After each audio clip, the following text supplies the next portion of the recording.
একটা কথা বলার ছিল, এই জন্য আমরা আসলাম। সেটা হচ্ছে গিয়ে ব্যবহারিক বংশ পরিচয়। রহিদুল মামা, তোমাকে বলছি,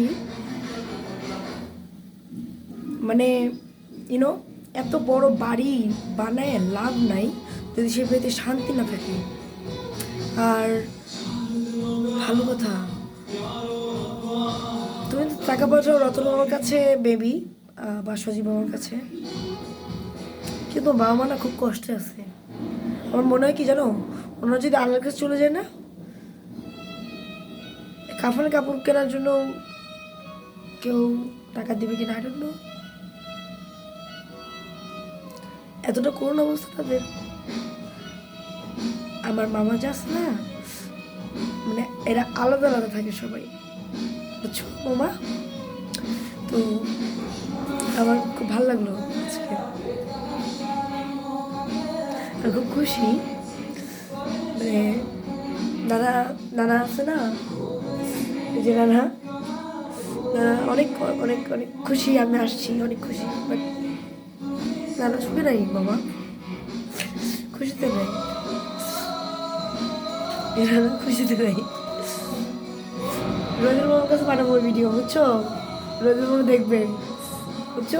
আমরা খুশিতে নাই, কও আমরা শান্তিতে নাই, নানা শান্তিতে নাই, নানা মজাতে নাই, শান্তিতে নাই। আমাদের নানার অনেক কষ্ট। নানার রূপটা অবস্থা দেখছো মামা?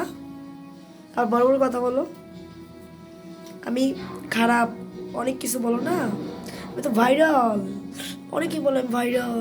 তো তাদের উদ্দেশ্যে বলতেছি, এই জন্যই না আমি ভাইরাল, মাথা তার ছেঁড়া। তারপরেও কি বলবো, মানে মানুষ এতটা অকৃতজ্ঞ হওয়া উচিত না। ছি, ছোটবেলায় যখন ছেলে মেয়ে হয়, ছোটবেলায় যখন ছেলে মেয়ে হয় না, তখন বলে কি যে এই এই লাল মিয়া, এই বাপটা আমার, ওই বাপ আমার, এই বাপ আমার, ওই টানানি করে। আর যখন বাবা বৃদ্ধ হয়ে যায় না, তখন বলে কি এটা তোর বাপ, ও বলে এটা তোর বাপ, এরকম করে, তাই না? হ্যাঁ, এই হচ্ছে অবস্থা। তো এখন অবস্থা হচ্ছে এরকম। বিশ্বাস করো, সজীব রনির মামা বিয়ে করবে না, তখন তোমরা খুশি হবা, তখন এরা তখন আলাদা হয়ে যাবে, তখন কবে কি খারাপ, আরে কষ্ট, তখন নেক্সট বাড়ি করুক, তাই না? মজা লাগতেছে না? জুয়ায় জুয়ায় যে মিথ্যা, যে মিশয় 감사합니다. 안녕하세요.